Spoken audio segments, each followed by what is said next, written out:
What's up? How are you? Okay. We're doing good. Okay. I hope everyone's doing great today.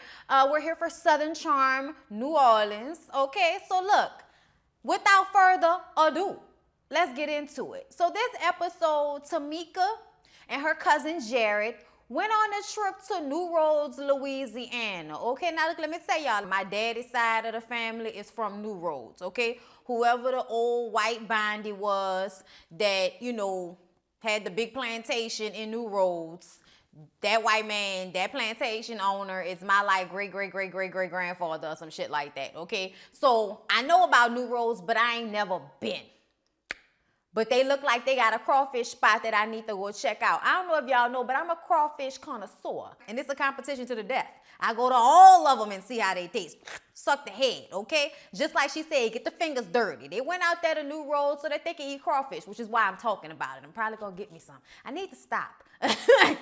Y'all, that heat and my acid reflux do not agree with one another. But I just be like, man, fuck it. I only got one life to live. And in this life, I'm going to eat crawfish as much as I possibly can. I love it. Okay, I'm having a boil for my birthday. I'm so excited. They get in the car, long car ride.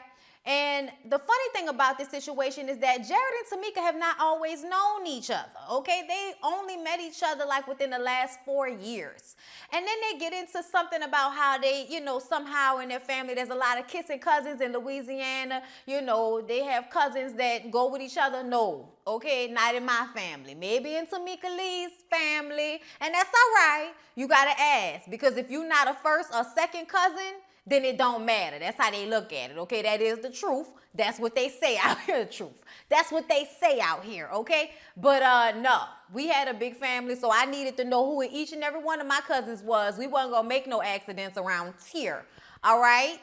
Okay? I'm just saying, like, the most you was gonna get in my family is 2 brothers married 2 sisters. It wasn't a lot that happened on this episode. This episode was kind of boring to me, to be honest with y'all, okay? Like, because here's the thing. They went on this trip. Jared had this moment because he hasn't spoken to his mom or that side of his family since he came out.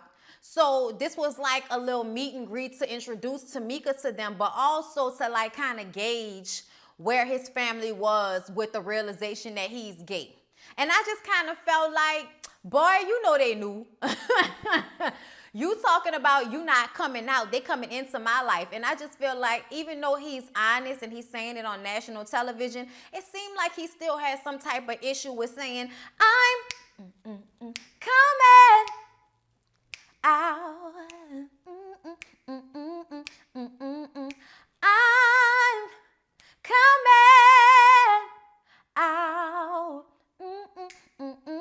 That's where we at with it, okay? So it wasn't much to it. It wasn't like his family had any real reaction. It was just him having a moment of, this is me.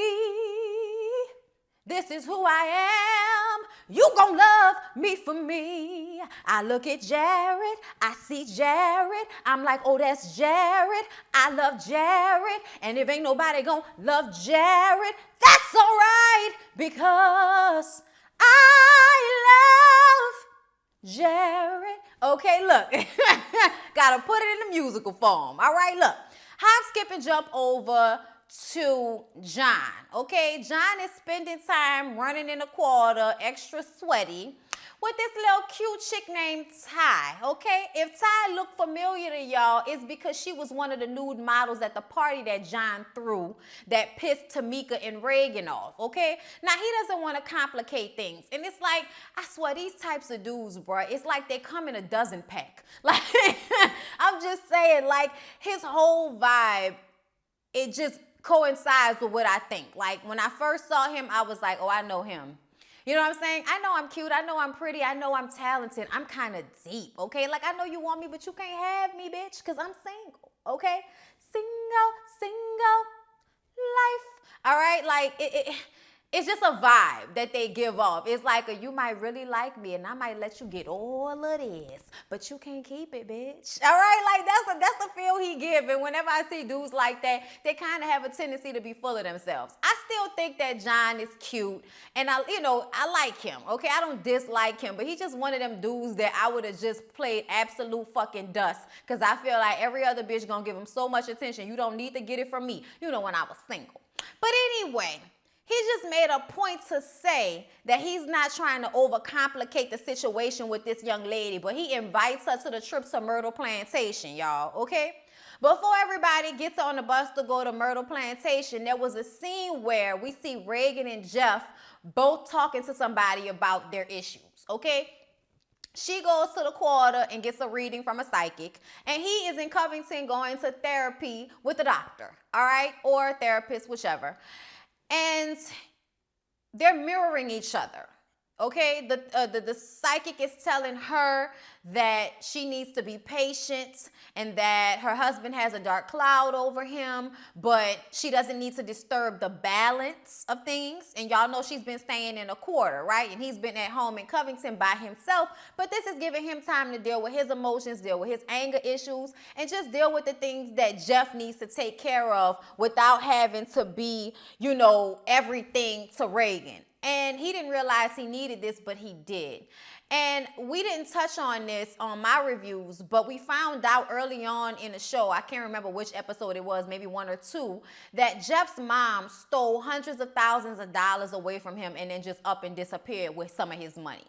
And to have somebody so close to him take advantage of him in that way, it makes me feel like his whole life she might not have been the most loving mother. And Jeff is somebody that seems to me like he's looking for love from somebody. And I'm afraid that he might have picked a woman that was like his mother in Reagan, because it just seems that she's so ready to jump ship and get away from him. Not saying that, that makes her a bad guy, but just it seems like he picked somebody that may not be exactly healthy for what he needs. Like, I want them to work it out. I don't want them to break up. I don't want them to divorce. But her need to separate herself from him when he is so needy of attention and love and understanding, for her to feel the need that, well, now this is my time, so I'm just going to leave. It's fucking selfish. It's really selfish, and it kind of mirrors the activity that he's probably experienced with his mom. And it makes me wonder if it's not going to work out because she is who she is as Reagan and Jeff needs more. And there are girls in my comments who live down here. Hey, my girl, look, I be so bucked up every time somebody from New Orleans is watching me, because y'all don't know, like, nobody from New Orleans was ever really checking for me except for people who knew I did this and liked what I did. A lot of older people, you know what I'm saying? For the most part, like my mom's friends and shit love my shows, and I love y'all. Hey, if y'all watching, but to now have like people in New Orleans noticing me when they see me out, it's crazy to me, and I love it, and I'm so happy that my people finally see me. When's that? You know what I'm saying? When's that? You know what I mean? So I'm excited about that. But anyway, back to Jeff and Reagan. I just, I don't want her man to get stolen from her because she is slipping and not realizing that you are creating a space. And it may not be the most healthy thing, especially for him right now. But they're dealing, and that's what they're going to do. So we move on to the trip. We get on the bus. Okay, it's John and his girl Ty.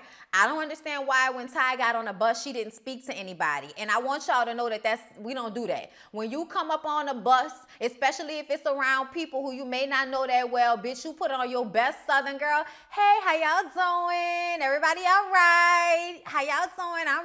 Like, it's a thing. Like, we turn it on. Like, because we're warm. We're inviting. We say hey to people on the street. That's what we do. Like, I honestly, if I make eye contact with somebody on the street, I'm going to say hello. Like, it's just, how you doing? Just walking past. It is what it is. Some people out here are weird and don't do that. So and I don't like feeling like I spoke to somebody and they didn't speak back to me. I feel like that's disrespectful, but that's my own isms that I have. So a lot of the times I'll just stay in my bubble. You know what I'm saying? But like, for the most part, that's what we do out here. So when she got on the bus and didn't speak and Reagan had to say hello to her for her to speak up, I was like, Okay. And John was taking his sweet time getting that one little fucking duffel bag out the trunk of his car. All right, we get on a bus. It's Susan, who's, y'all know this was Susan's idea. I feel like I've met Susan before. Maybe at work, maybe like seen her at protests. I don't know, but I've definitely like come into contact with her in real life. Like I'm sure I have. Anyway, but I like her. I like her whole little vibe. Like she feels good. She feels like real New Orleans. She feels authentic. She feels like she's being herself. She feels like she's chill. Like I know the Susans, okay? All right, like I like that. Anyway, so this was her idea. So it's her and Justin is there. Kelsey's supposed to meet him that night. Barry and Tamika are there, obviously. Reagan and Jeff are there. And we're on our way. We're on the bus. Then they catch a fucking blowout, which scared the shit out of everybody and made us feel like maybe we shouldn't be going to the plantation. Because Justin said, I already had my feelings about the ghost, but trust and believe I got my feelings about the plantation. Yeah. Moving along, so they get there, all right? And I actually was so interested because I love, like, I don't know if y'all know, but like New Orleans has this really deep history. And there's a lot of ghost stories, a lot of really messed up things happened during the 1800s, 1700s, the times during slavery. Like, some things happen that makes people feel like there's some ghosts around here, all right? So it's a thing. And for me, it was always fun growing up because I'm like always into that type of shit. So I used to always go out to the French Quarter and go to museums and go to like the houses that they say were haunted. And I've always wanted to stay in one of the haunted hotels. It's my thing. I don't know why, y'all. It's just my thing. I feel like if it's really energy there, then it won't have a negative effect on me. Like I feel like it'll be like an experience. You know, like that's just me. But anyway, so them going, I was like, oh, I won't go. You know what I'm saying? I ain't even know about this. I'm gonna go ahead and have to check out the Myrtle Plantation because the rooms all had like murders happen in them. The main story of the Myrtle Plantation: slave girl Chloe, ear hustling, gets her ear cut off. Decides, oh, y'all thought that was it? Y'all thought y'all was gonna be able to cut off my ear and we was gonna be cool? No, I'm poisoning you motherfuckers, okay? I work in the kitchen. How you gonna cut the bitch ear off who work in the kitchen, all right? So she poisoned some people, and then the slaves decided to like kill her and throw her in the Mississippi River. So now there's her ghost that's floating around there. There's the ghosts of children around there. There's a Confederate soldier who had some issues with his feet and had to get them amputated or something like that. So he goes around pulling people's socks off. Y'all, that was always a thing when I was growing up. They say you better be good or, you know, them ghosts gonna come and pull your feet.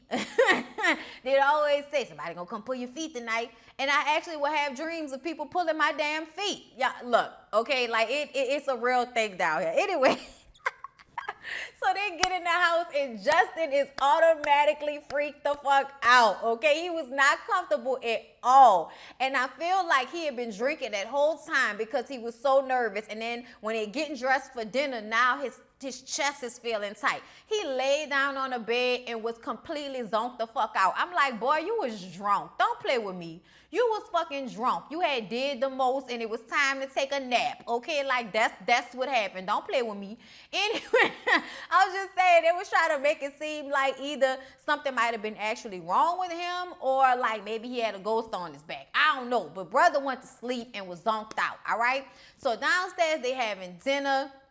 And this is when John drops the bomb on Tamika and Barry and everybody that he's working with Gian. And if y'all remember last episode, because of the whole Barry calling Quay a faggot situation, his partner, Gian decided that she didn't want to work with him because the block was too hot, okay?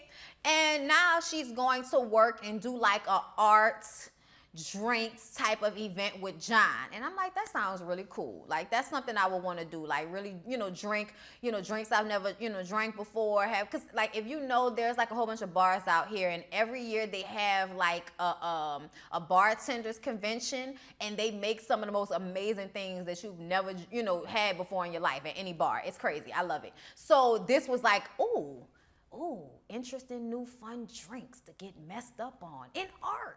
I love that. You know what I'm saying? It's a good idea, but at the same time, like Tamika said, the shit felt funny. It's like, so you mean to tell me out of all the artists in New Orleans, you had to like kind of clamp on to the one that just so happens to be in Tamika and Barry's circle. I guess, whatever. But it makes me look at Gian like, what's your ulterior motives? Like that's how I felt about it a little bit. But, you know, we're just going to be happy for John because he's talented and we're not going to take that away from him, Tamika. Okay?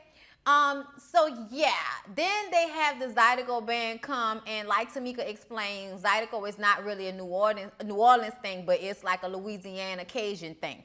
But they do have black Zydeco artists like that make songs out here that we do be out here like jicking to like a motherfucker. So, you know, we get into it. We get into our culture as a whole and really enjoyed it. She got up there and was singing and rapping and all of that. It was a good time. So that was basically everything that happened. I don't know why I talked about this for this long. Anyway, don't forget to like, comment, and subscribe to my channel and check out Scentbird. Scentbird, you smell good, bitch. All right, like check it out. Your house could smell good, bitch. Okay, you can get your eyeshadow popping, bitch. All right, like you go ahead and check out Scentbird, bitch. Be with it. You know what I'm saying? And don't forget about Omaji, which just released some new body butters that I cannot wait to get, that I'm supposed to be getting in the mail soon. And I will definitely be doing like a little show and tell about the new projects on Omaji.com. Also, I'm about to start working with another company called Sultry Limb, which is a lingerie company. And I'm still trying to figure out how I'm going to present that to you guys, because I don't want my assets on YouTube. That's just not what I do. But there is a piece that I feel like I want to show you guys because I was in awe of how I looked in it. So it might be the front and not the back or something like like I don't know. I might have to blur it. I don't know. We're going to figure it out. But definitely some really, really cute lingerie. Y'all check out sultrylimb.com, okay? All like black, well, not Scentbird, but you know, black-owned businesses, Sultry Limb and Omaji.com if you're into supporting the black-owned businesses. So you guys check that all out. Like, comment, and subscribe. Come back later. I love you. Bye.